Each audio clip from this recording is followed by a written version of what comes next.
सर्वांना नमस्कार। आज मी व्हेज पुलाव बनवणार आहे। हा पुलाव मी कांदा लसूण विरहित असा बनवणार आहे आणि हा कुकर मध्ये झटपट होणारा पुलाव बनवणार आहे।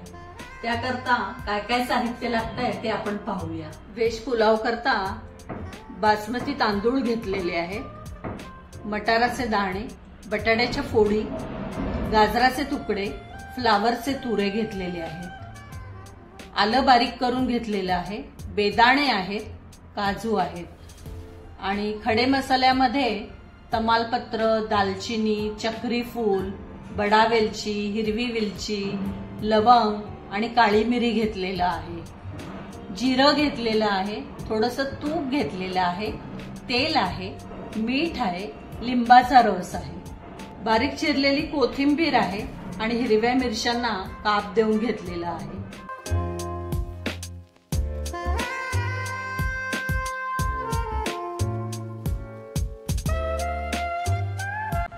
तेल घालते मी प्रथम कुकर मध्ये, गरम झालंय तर जिरं घालते। जिरं पण चांगलं तडतडलंय। आता हे सगळे आपले खडे मसाले घालते मी, ते चांगले परतून घेते। त्याच्यामध्ये हे बारीक केलेलं आलं घालते,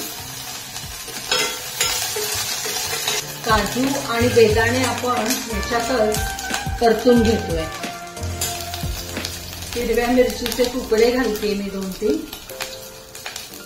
आता ह्याच्यामध्ये सगळ्या भाज्या घालून घेते, मटार, बटाटा, गाजराचे तुकडे, फ्लावरचे तुरे, या सगळ्या भाज्या छान अशा तेलामध्ये परतून घेतले। थोडंसं मीठ आत्ता टाकून घेते मी, म्हणजे भाज्या चांगल्या शिजतील आपल्या थोड्याशा। आता भाज्या चांगल्या परतल्या, त्याला छान असा खड्या मसाल्यांचा पण वास लागतोय ना। आता आपण या साईडला 2 भांडी पाणी घालूया।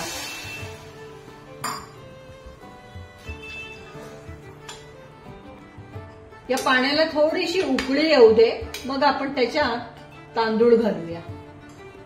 पाण्याला चांगली उकळी आलीये आणि भाज्या छान अशा वाफवल्या गेल्या। आता या स्टेजला आपण लिंबाचा रस घालूया आणि थोडीशी कोथिंबीर घालूया। आपण बासमती तांदूळ 3-4 वेळेला असे पाण्याने स्वच्छ धुवून घेतले होते, ते आपण आता ह्याच्यात टाकूया।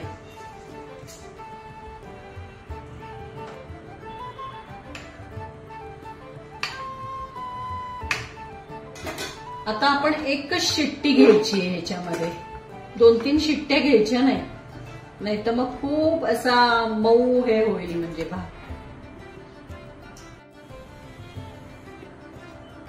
आता आपला भात झालेला आहे, आपण झाकण काढूया। या भातावर मस्त एक चमचाभर गरम भातावर तूप टाकूया। या भातात आपण मस्त कोथिंबीर घातलेली आहे, याचा सुगंध सगळीकडे मस्त पसरला आहे। आता आपण हा खाऊ शकतो।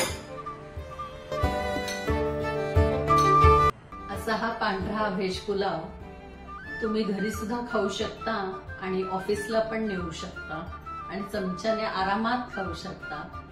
ह्याच्या बरोबरच सगळ्या भाज्याही आपल्या पोटात जातात। व्हिडिओ आवडल्यास व्हिडिओला नक्की लाईक करा, सबस्क्राईब करा, शेअर करा। धन्यवाद।